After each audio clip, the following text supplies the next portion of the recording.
Hi friends, welcome to my channel. ఈరోజైతే ఈ వీడియోలో meal maker and aloo curry tasty and easy and సింపుల్గా ఎలా తయారు చేసుకుంటారు అనేది వీడియోలో అయితే చూపిస్తానండి. వీడియో ఎండింగ్ వరకు చూసేయండి, మిస్ కాకండి. ఫస్ట్ అయితే 2 ఆలు, 2 ఆనియన్స్, ఒక 4 టమాటోస్ అయితే తీసుకోవాలండి. మిల్ మేకర్ అయితే కొంచెం ఇలా తీసుకోవాలండి. మిల్ మేకర్ వేడి నీళ్ళల్లో వేసి ఇట్లా అయితే పక్కన పెట్టుకోవాలండి. ఈలోపు చల్లారుతుంది. ఇప్పుడైతే టమాటోస్ అండ్ ఆనియన్స్ కట్ చేసుకొని ఇవైతే మిక్సీలో అయితే వేసుకోవాలండి. అందులోనే అల్లం వెల్లుల్లి కూడా కట్ చేసుకొని, అల్లము వెల్లుల్లిపాయలు కూడా కొంచెం అయితే ఇట్లాగా వేసుకోవాలండి. అల్లం వెల్లుల్లి పేస్ట్ కూడా చూడండి. ఇవన్నీ మిక్సీలో వేసేసి కొంచెం జీలకర్ర అయితే యాడ్ చేసేసి మొత్తం అయితే పేస్ట్ లాగా ఇట్లా అయితే చేసుకోవాలండి. ఇప్పుడైతే ఒక ప్యాన్ తీసుకోవాలి. ఒక ప్యాన్ తీసుకొని అందులో 1½ స్పూన్ ఆయిల్ అయితే వేసుకోవాలి. చూడండి, ఇట్లాగా వీడియోలో చూపిస్తున్నాను కదా, అట్లా అండి. చాలా సింపుల్ కర్రీ అండి, ఈజీగా అయిపోతుంది. వంట రాని వాళ్ళు కూడా ఈ వీడియో చూసి ఈజీగా చేసేసుకోవచ్చండి. అండ్ అన్నంలోకి, చపాతీల్లోకి చాలా చాలా టేస్టీగా ఉంటుందండి ఈ కర్రీ అయితే. ఇట్లా తాలింపు గింజలన్నీ వేసేసుకున్నాక మనం మిక్సీ పట్టి ఉంచుకున్న పేస్ట్ అయితే ఇందులో వేసేసుకొని సిమ్లోనే పెట్టి కొంచెం సేపు మగ్గించుకోవాలండి. పచ్చి వాసన అంతా పోయే వరకు ఇట్లా అయితే వేగించుకోవాలండి ఆయిల్లో. చూడండి, ఈలోపు అయితే మనం ఆలు కట్ చేసేసుకొని పెట్టుకుందాము. ఇదిగోండి, ఆలు అయితే ఇట్లా కట్ చేసుకొని పెట్టుకున్నాము. ఇప్పుడు మీల్ మేకర్ అయితే చల్లారనియండి. వేడి నీళ్ళలో వేసి తీసాను కదా, ఇట్లా సాఫ్ట్గా అవుతాయండి. ఇవి కూడా పక్కన పెట్టుకుందాము. ఇప్పుడైతే ఒక్కసారి మిక్స్ చేసేసి ఒక్కసారి పచ్చివాసన పోయే వరకు మళ్ళీ ఒక్కసారి మూత పెట్టుకొని అయితే మగ్గించుకుందామండి. కొంచెం అయితే సాల్ట్ వేసేసి ఇట్లా ఒక్కసారి మూత అయితే పెట్టుకొని పచ్చివాసన పోయే వరకు ఆయిల్లో అయితే ఫ్రై అవనిద్దామండి. ఇప్పుడైతే పచ్చివాసన పోయింది. ఇప్పుడైతే ఇందులో ఆలు అయితే వేసేద్దాము. చూడండి, వీడియోలో చూపిస్తున్నాను కదా, చాలా సింపుల్ కర్రీ అండి. ఆలు మొత్తం వేసేసి ఒక్కసారి అయితే మిక్స్ చేసుకోవాలండి. పసుపు అయితే కొంచెం వేసుకొని వంట రాని వారు కూడా చాలా ఈజీగా చేసేసుకోవచ్చండి. Meal maker and aloo curry చాలా టేస్టీగా ఉంటుంది. గ్రేవీ కర్రీ అండి ఇది. కొంచెం సాల్ట్ కూడా వేసాను.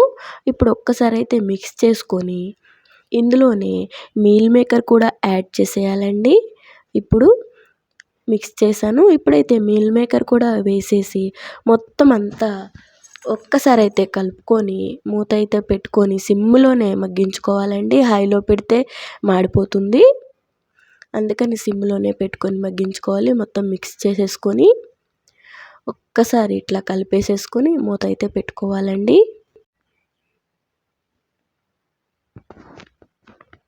ఇప్పుడైతే ఒక్కసారి మూత తీసి ఇందులో కొంచెం అయితే కారం వేయాలండి.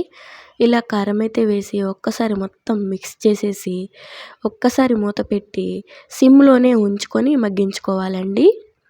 నేను వీడియోలో చూపిస్తున్నాను కదా, అట్లాగా సిమ్లోనే ఉంచాలి. ఒక్కసారి అయితే మూత పెట్టేసి ఇప్పుడైతే కొంచెం మగ్గిందండి. తీసి ఇందులో వాటర్ అయితే యాడ్ చేసుకోవాలండి. ఆలు పచ్చివి వేసాం కాబట్టి ఆలు ఉడకడానికి సరిపడా వాటర్ అయితే యాడ్ చేసుకోవాలి. ఇట్లా అయితే యాడ్ చేసుకోవాలి. ఒక్కసారి అయితే మూత పెట్టి ఉడకనివ్వాలండి. ఇప్పుడంటే ఉడుకుతుంది చూడండి. చాలా చాలా టేస్టీ అండ్ ఎమ్మీగా ఉంటుంది. అన్నంలోకి, చపాతీల్లోకి చాలా బాగుంటుందండి. ఆలు అయితే ఇంకా మగ్గలేదండి. కొంచెం సేపు ఉడకనిద్దాము. ఆలు అయితే మగ్గుతుంది. ఒక్కసారి మూత పెట్టేసి ఉడకనిద్దామండి. చాలా చాలా టేస్టీ అండ్ సింపుల్ కర్రీ అండి.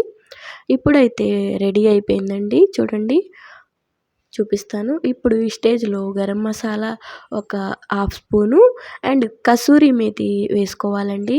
కసూరి మేతి వేయడం వల్ల కర్రీకి చాలా చాలా టేస్ట్ అయితే పెరుగుతుందండి. చాలా బాగుంటుంది ఈ కసూరి మేతి. ఈ కసూరి మేతి ఏ షాపింగ్ మాల్స్లో అయినా సరే దొరుకుతుందండి. ఆన్లైన్లో కూడా దొరుకుతుంది. ఫ్లిప్కార్ట్లో కసూరి మేతి అని కొట్టండి, వచ్చేస్తుంది.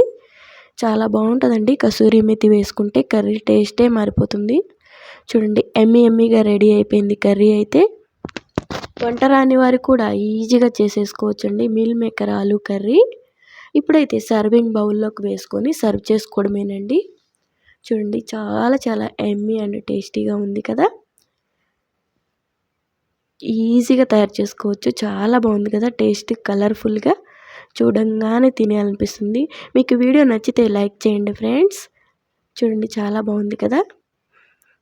Thank you for watching. By bye friends.